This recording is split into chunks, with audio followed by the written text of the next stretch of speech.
বিসমিল্লাহির রহমানির রহিম। আসসালামু আলাইকুম। কেমন আছেন সবাই? আজকে আমি যে টপিকটা নিয়ে এসেছি ওটা হচ্ছে হোমোনিমস। আমরা আজকে জানবো হোমোনিমস জিনিসটা কি। হোমোনিমস মিনস হচ্ছে যে কোনো দুইটা ওয়ার্ড সেম,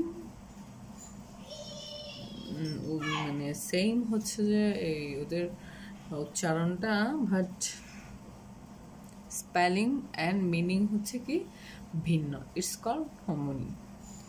হ্যাঁ, আজকে আমি যে কয়েকটা হোমোনিমসের নিয়ে এসেছি, যেমন প্রথমটা হচ্ছে দেয়ার। এটার উচ্চারণটা কি THEIR, দেয়ার। এটার স্পেলিংটা হচ্ছে এটা, আর অর্থ হচ্ছে কি তাদের। হ্যাঁ, তারপর হচ্ছে দেয়ার, এটাও সেম উচ্চারণ, বাট এটার স্পেলিংটা ভিন্ন। THERE, দেয়ার। এটা অর্থ কি সেখানে। হ্যাঁ, সেখানে। তারপর সেকেন্ড যেটা, এটা হচ্ছে উড। উডের অর্থ আমরা সবাই জানি কাঠ। হ্যাঁ, সেম উড।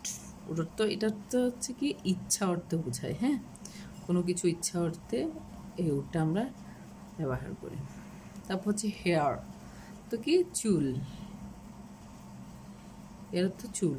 আর হেয়ার তো কি খরগোশ। তো উচ্চারণটা হচ্ছে সবসময় কি সেম, বাট স্পেলিং আর হচ্ছে অর্থটা হচ্ছে ভিন্ন। স্টেয়ার তো কি সিঁড়ি,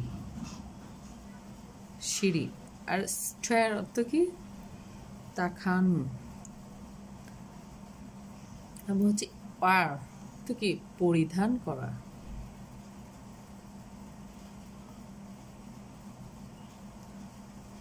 আর হায়ার অর্থ কি, আর অর্থ কোথায়। ফ্লোর তো কি আটা, আর ফ্লোর তো ফুল। Thank you guys. আসসালামু আলাইকুম।